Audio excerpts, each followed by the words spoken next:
Good evening. Welcome to Sunday Funday. It's time for some games and Bible study. Hope you've had a wonderful Sunday afternoon.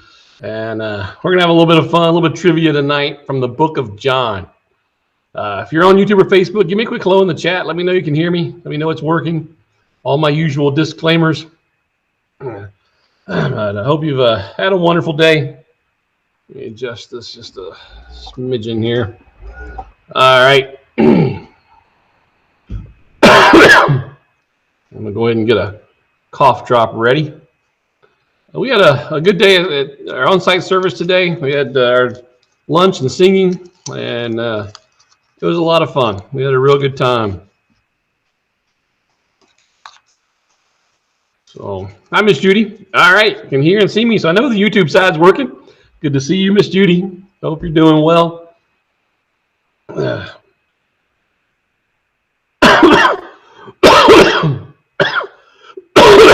Goodness. So I'm not going to wait too long to get started, but I will wait just a moment longer, and then we're going to jump right into the trivia. I have some trivia questions of the stories found in the book of John, similar to what we did last week, but I think we did a little different approach. This time I got some questions.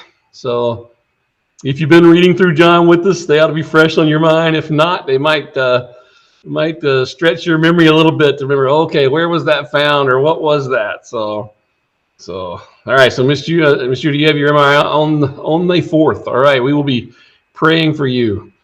Miss Judy had me laughing a little this week. She mentioned she's going for this MRI. Just in the way she presented it to me had me laughing a little bit. We definitely will be praying for you, though. And let's see, what is that day? That's Thursday. So, all right, we're praying for you, Miss Judy, on Thursday. Hopefully they'll get some answers for you and get you feeling better.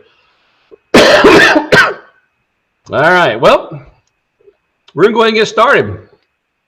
I don't see a whole lot of people on yet, but I'm assuming if the YouTube side is working, Facebook is as well. Let me give it a quick check on my device, make sure I can see it, and then we will get started. Let's see here.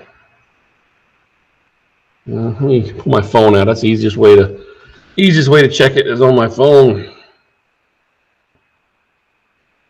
All right.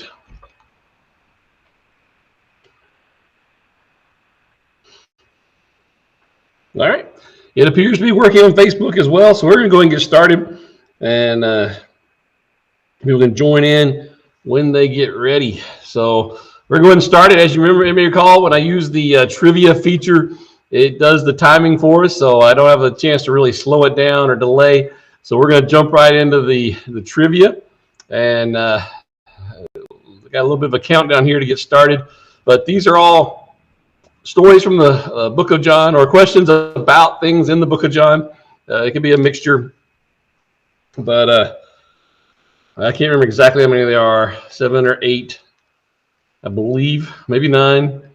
I was aiming for 10, and I don't think I got to 10. But we're going to start in a minute and a half. So get ready to test your knowledge. Now, as you recall, some of these stories are told in different Gospels. So remember, I'm referring to the Gospel of John. Sometimes they give different details. Some may give one detail, some may give another. Somebody mentions somebody's name, the other may not. So when I'm asking these questions, I am basing it on John's account of any of these particular stories that I may be asking about. So I always forget to make this initial countdown a little bit smaller, or I forget to go ahead and flip over to it while I'm giving the intro to let it be counting down. But we will get started here in a moment. Again, if you're on Facebook, give me a quick hello in the chat. Let me know you're here. And when the question is up, you'll see your 4 choices, and you can type in the answer, the long version of it, or you can type in the number that goes with it, or you can type number space and then put the text. The software I use suggests doing both, because that way it says Facebook is less likely to mark your comment as spam. But given if you're working on a phone or a small device, how difficult it is to type sometimes, it may be easier just to put the number 1, 2, 3, 4. That way you don't have to worry about, did I misspell Ezekiel or not?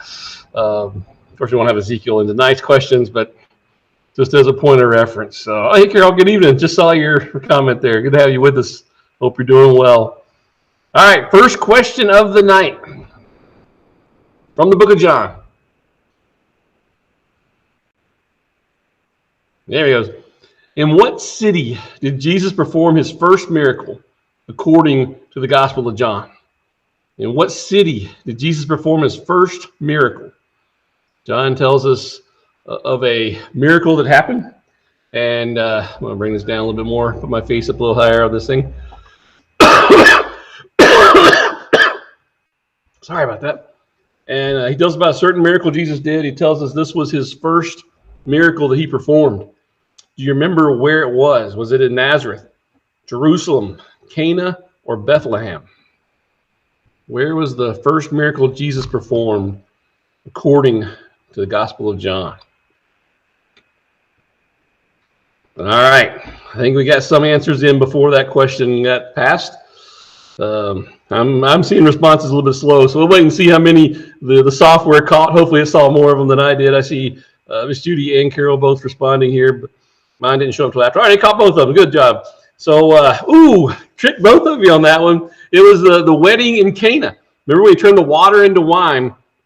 As John says, this was the beginning of his miracles, and they were in Cana. So, all right, that gets me excited. That means I've made this tough enough, and we'll see how the next few questions go. So, all right, next question. Who was the first disciple to recognize Jesus as the Messiah? John gives us, remember, a sort of a chronology here of what happens, and he mentions one disciple in particular that starts to follow Jesus, and he goes to get someone else, and he says, we have found the one that has been spoken of, the Messiah. And who was that? Was it Peter, John, James, or Andrew? Who was the first disciple, according to the Gospel of John, to recognize Jesus as the Messiah? It's interesting because this disciple, according to John's Gospel, the way it describes it is he was a disciple of John the Baptist and was following John the Baptist. And when Jesus came by and John prophesied about who Jesus was, the two disciples of John went and followed Jesus. And this was one of them. And it looks like most answers are coming in for Peter here. It was actually Andrew. I found that very interesting. I didn't remember that until I got to looking at the Gospel of John, that Andrew was the first one. He was a disciple of John. He sees Jesus and he begins to follow Jesus and immediately recognizes this is the Messiah. And he goes and tells others, say, come and see the one who has been promised, the promised one.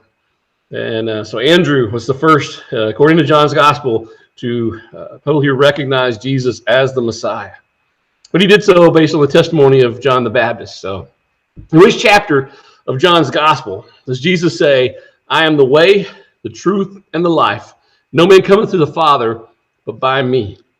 So I'm testing your remembrance of where this where this is found in the book of John. This is obviously one of the passages that is widely quoted from the book of John. Jesus said, I am the way, the truth, and the life. No man cometh to the Father but by me. Jesus said that in response to one of his disciples who said, how can we don't know where you're going? How can we know the way? And we'll talk about that in a moment because we're talking about that disciple tonight that said that. But where was that found? Chapter 3, 20, 14, or 1? All right.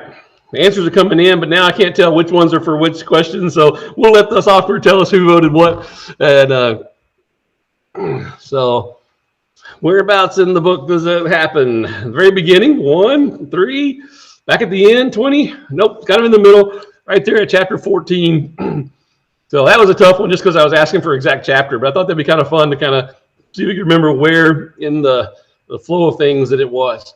Obviously, chapter 1, John the Baptist speaks a lot about who Jesus is and proclaims him to be the Messiah. Talks a lot about how Jesus was there from the beginning. And And then chapter 3, obviously still in that early part, we have the marriage of Cana in chapter 2, and then healing there in chapter 3. But it was towards the middle when he gave that other statement. All right, we're already next question. Question 4. How many loaves of bread and fish did Jesus use to feed the 5,000 in John chapter 6? Now remember, Jesus did this miracle several times. Obviously, as the different Gospels tell us on multiple accounts, Jesus feeding thousands with small amounts of food. But in John chapter 6, it tells us exactly how many loaves and how many fishes Jesus used in that instance, which was near Passover that particular time. So how many did Jesus use that time? Was it 7 loaves and 3 fish, 5 loaves and 2 fish, 3 loaves and 5 fish, or 10 loaves and 7 fish? This is one of those I thought, well, this is gonna be, the only reason this is tough is because once you start seeing them all together, your head kind of goes, oh, wait, which one was it? So I thought that might be challenging that way just because it's like, oh, wait.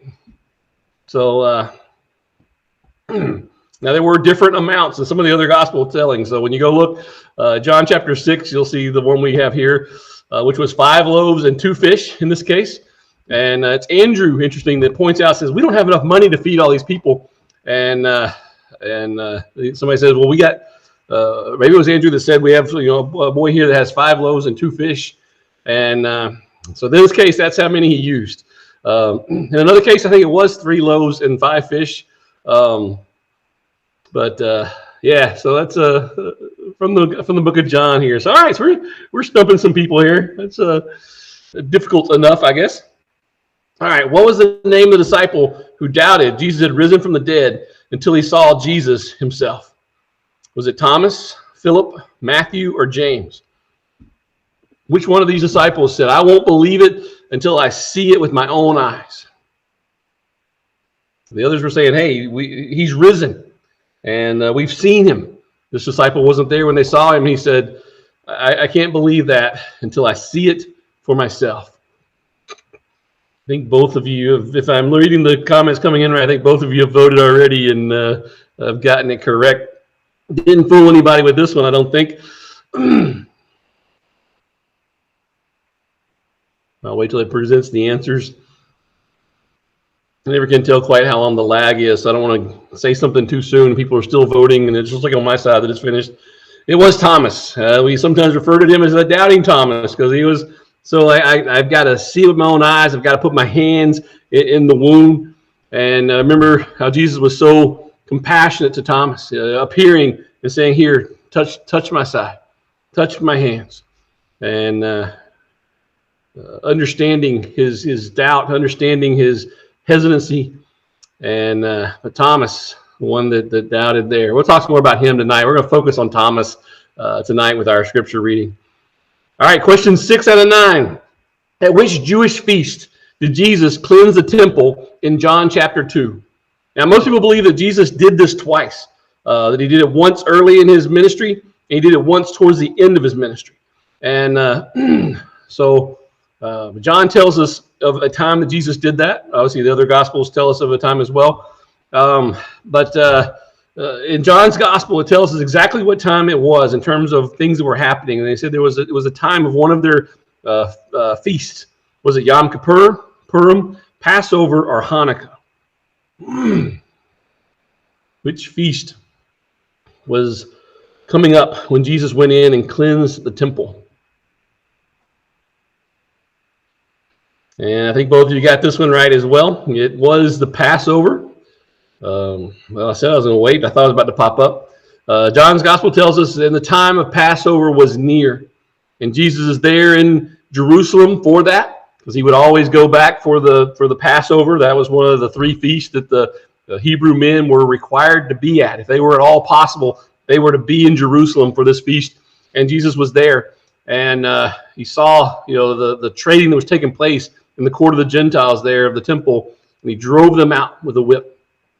So again, didn't fool anybody with that one. It was Passover when Jesus, right before Passover, when Jesus went in and cleansed the temple in John chapter 2. All right, next question. In which chapter of John's Gospel does Jesus wash his disciples' feet? Again, kind of testing your ability to figure out where this happened in the chronology of John. Was it early on in chapter 6? Was it chapter 20, which is right towards the end? Or was it kind of in the middle, chapter 16 or 13? What chapter did Jesus wash his disciples' feet?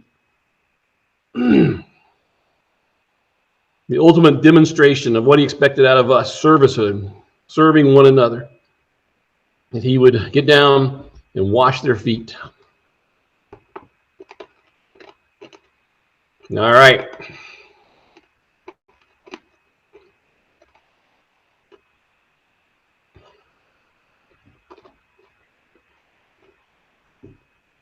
Waiting for this to give the grade here, see who guessed what.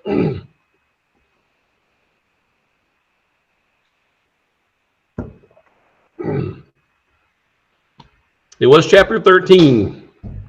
For some reason, Miss Judy didn't count yours there. I thought you would be able to put 6 and it count that chapter 6, but it didn't count yours on this one. But yeah, chapter 13 is where it happens. Remember, it's right before they celebrate the Passover. Easy way to remember John, in chapter 20 and so forth is getting to the very end of John, where the crucifixion and the resurrection happened. 13, 14, 15, that area is when he's starting to celebrate the Passover and the garden and all of that's happening. So good job on that. All right, next to the last question. What was the name of the disciple who betrayed Jesus? We talked about the one who doubted, who just, I got to see it to believe it. We talked about the one who proclaimed him as the Messiah, Andrew. But who was the disciple that betrayed him? Was it Judas, John, James, or Andrew?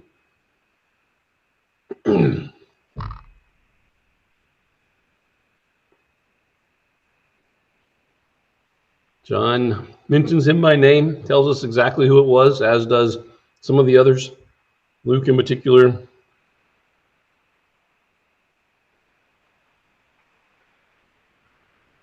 All right, totaling up the scores here. I think you both got it. If I saw the answers come in correctly, again, it's sometimes hard for me to tell when the comments are coming in if it's for this question or another one, but like both of you said Judas, and that is correct. Judas was the one who betrayed Jesus. Judas Iscariot was his name.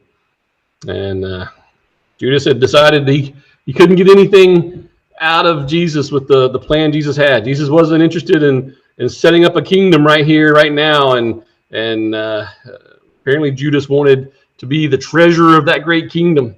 And when he realized Jesus wasn't doing that, then he decided he could maybe get something for it by turning him in. Got 30 pieces of silver. All right, last question. What was the name of the disciple? Oh, wait a minute. No. Okay, the question here, I messed up on this one. The question here is, what was the name of the person who gave their tomb to Jesus? So ignore that question there. That's a repeat of last question. I was supposed to put the new question here and failed to. But who was the person who gave their tomb to have Jesus buried in? Was it Simon of Cyrene? Was it Nicodemus? Was it Lazarus? Or was it Joseph of Arimathea? Who was the person who gave their tomb for Jesus' body to be buried in? After Jesus was crucified and they were getting them down because the Sabbath was coming up and they had to get him off the cross and get him buried before the Sabbath came. This person said, went and pled for the body and took him and put him in his own tomb. Who was it? Simon of Cyrene, Nicodemus, Lazarus, or Joseph of Arimathea? And the interesting thing about this is it was Joseph of Arimathea.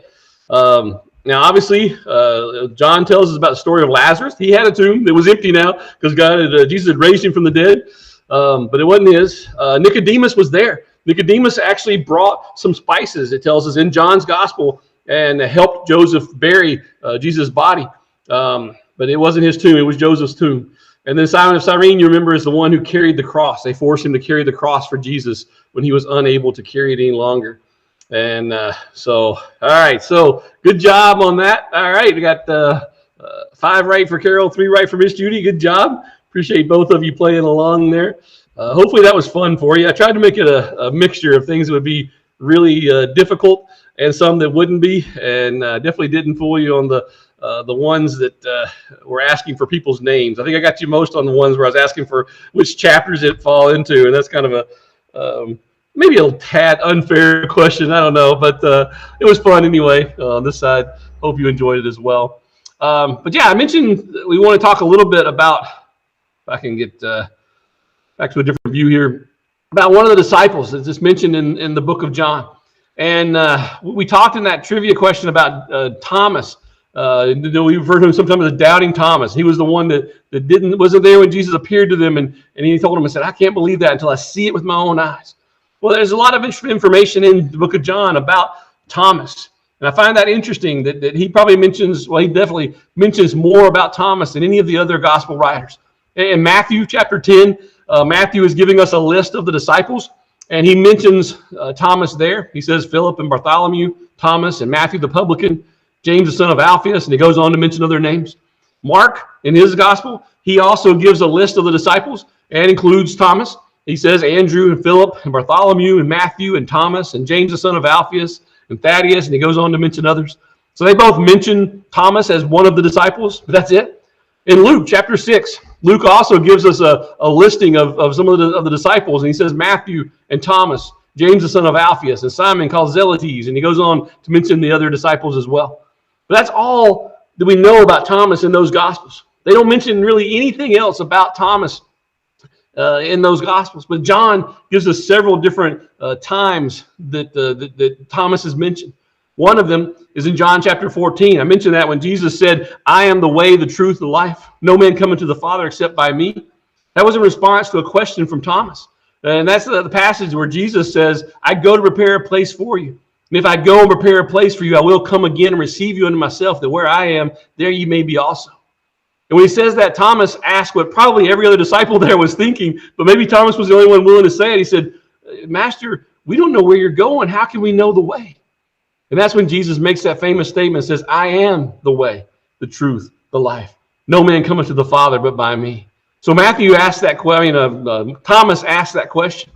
We also see, as I mentioned, in John chapter 20, when Thomas, who we're also told then was also referred to as Didymus, was his other name, that he wasn't there when Jesus came, and that he was, when they came and told him they had seen him, he said, that he wouldn't believe until he saw it.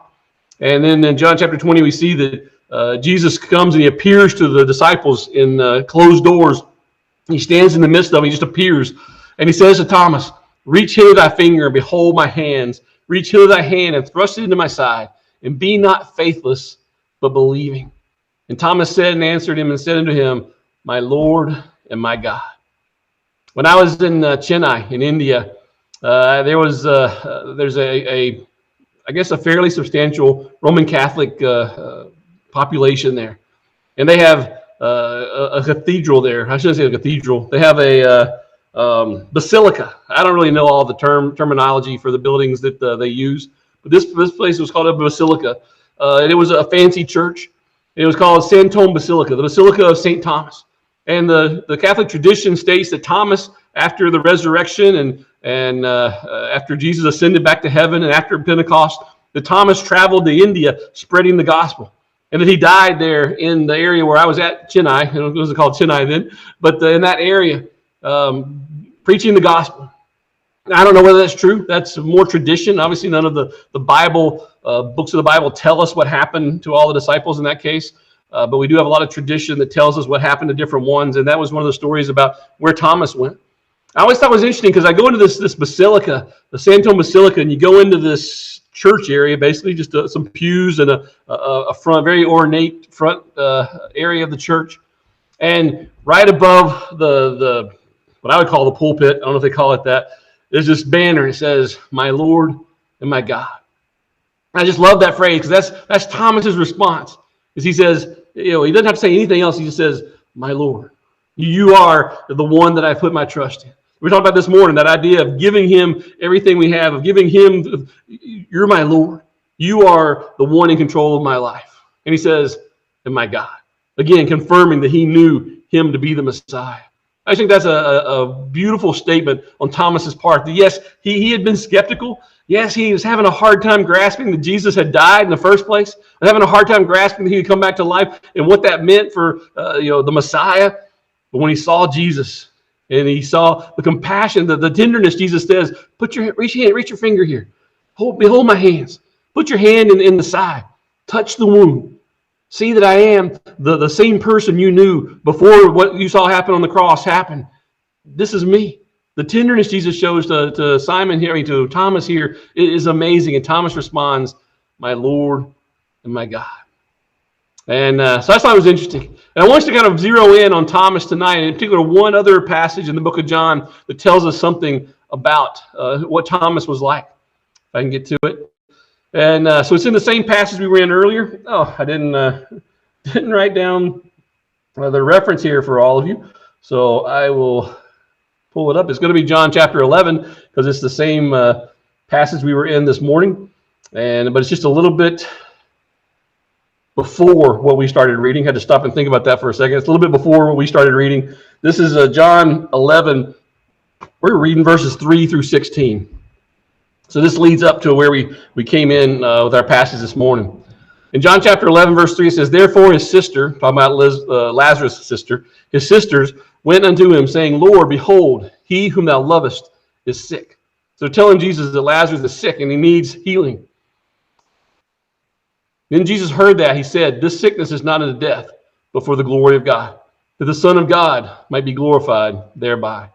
Now we know from the story we saw this morning that Lazarus would die. But what Jesus was talking about was this isn't something that's going to keep him. He's not going to die from this in the permanent sense. He would die. To me, that's the amazing thing that Jesus said that, and they probably are all shaking their head, going, "How could Jesus get that wrong? Jesus must have been mistaken. He made a mistake." We know God never makes mistakes, and his statement comes true. He said it wasn't for death. Lazarus was going to come forth out of that tomb, and it was going to be for the glory of God, that the Son of God, Jesus, would be glorified. People would know who he was. He goes on to say, now Jesus loved Martha and her sister and Lazarus. Lazarus, Mary, and Martha were dear friends of Jesus. We see on multiple occasions Jesus staying in Bethany. And many of those times he was at their house. And verse 6 says, when he had heard, therefore, that he was sick, he abode 2 days still in the same place where he was. Jesus stayed. He didn't go right away to go heal Lazarus. He waits and gives time for the sickness to take Lazarus' life, for them to bury him, to put him in a tomb. And it says, then after that, he saith to his disciples, let us go into Judea again. So after he waited, delayed, took some time, knowing that Lazarus is sick, he then says, all right, let's go up and check on Lazarus. And his disciples kind of stop him. They say, Master, the Jews of late sought to stone thee. Last time we were in Judea, last time we were anywhere near that area of town, Bethany was just outside of Jerusalem. And he said, last time we were there, they tried to stone you. The only reason you got out of there was because you worked your miracle to disappear from them, to slip away unnoticed. They were ready to stone you. He said, the Jews of late sought to stone thee, and goest thou thither again? They knew that the Jews were looking to kill Jesus. That was their intent, was to find a way to kill him. The last time they went to stone him, they were accusing him of blasphemy, saying he was claiming to be God, which he was, but he wasn't guilty of it because he truly was God. In verse 9, it says, Jesus answered, are there not 12 hours in the day? If any man walk in the day, he stumbleth not, because he seeth the light of this world. He says, we need to get moving. We only got a little bit of time. I can't sneak around at night. I'm going to go do the things I need to get done. Jesus wasn't worried about the ones who were looking to kill him. He knew they couldn't touch him until it was time. And the power was given to them then to be able to allow them to kill him. He says, but if a man walk in the night, he stumbleth, because there's no light in him. He says, I'm not going to sneak around at night. I'm just going to walk out in the day. And he kind of makes that into a lesson. He says, the people that try to do that, the ones that sneak around at night, it's because they're missing something inside. Because they're frightened. They're afraid. There's no light inside. And he says, these things said he. And after that he said unto them, our friend Lazarus sleepeth, but I go that I may awake him out of sleep. Jesus knew Lazarus was dead. He knew what was going to happen. And he tells them, Lazarus is asleep. He says, but I'm going to go. I'm going to wake him up. Disciples didn't know exactly what Jesus was saying, because it says, then said his disciples, Lord, if he sleep, he shall do well. He needs to sleep. He needs to rest. Don't go wake him up if he's sleeping. He's resting. He's going to heal. He's going to get better. They don't know what Jesus is saying here. Howbeit Jesus spake of his death, but they thought that he had spoken of taking rest and sleep. Then said Jesus unto them plainly, Lazarus is dead. They couldn't quite grasp what Jesus was saying when he said that about him sleeping and let's go wake him up. He finally just comes right out and he says, okay, let me just make it as clear as I can. Lazarus is dead. We'll find him in the tomb. And then in verse 15 he says, I am glad for your sakes that I was not there, to the intent that ye may believe. Nevertheless, let us go unto him. He says, I'm glad I wasn't there because I want you to see what's about to happen. I want your faith to be strengthened by what you're about to see. And as we saw this morning in the passage where Jesus goes and calls forth Lazarus, many people saw that and believed. That was the whole intention of this episode. He says, I'm glad for your sakes that we were here, that you know that we had nothing to do with what was going on there, and you'll see what I'm about to do. But notice Thomas's response. Then said Thomas, which is called Didymus, unto his fellow disciples, let us also go, that we may die with him. You know, when I see that statement, obviously Thomas is not understanding what's going to happen. He thinks if Jesus goes back anywhere near Jerusalem, that the high priest, the Pharisees, the chief priests, they're going to kill him. They're going to stone him. They're going to put him to death. And Thomas says, you know what, if we're with him, we're going to die too. But notice Thomas's commitment. Notice Thomas's faithfulness. He says, you know what, if Jesus is going, then let's go too. If he's going to die, we need to die with him. That's a statement of bold faith. Now, we don't see that after the Jesus is crucified. And after his resurrection, we see Thomas kind of doubting and kind of questioning, well, you know, was he who I thought he was? What's going on here? But at this point, Thomas is so convinced Jesus is the Messiah. He says, I'm willing to die with you. Remember, that's what Peter said when they were celebrating the Passover together. He says, oh, I won't deny you. I'll die for you. Thomas here says, let us also go, that we may die with him. I just thought that was such an interesting testament to Thomas's character. So many times we think of Thomas as just, oh, he's just doubting Thomas.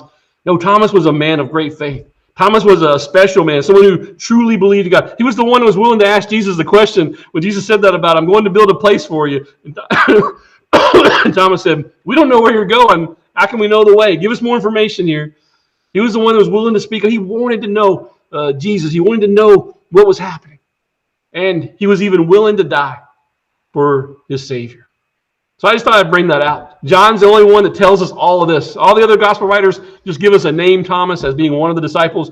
John, for some reason, zeroes in on Thomas and tells us these couple of stories about Thomas's interaction with Jesus and about Jesus. And so that's our challenge tonight.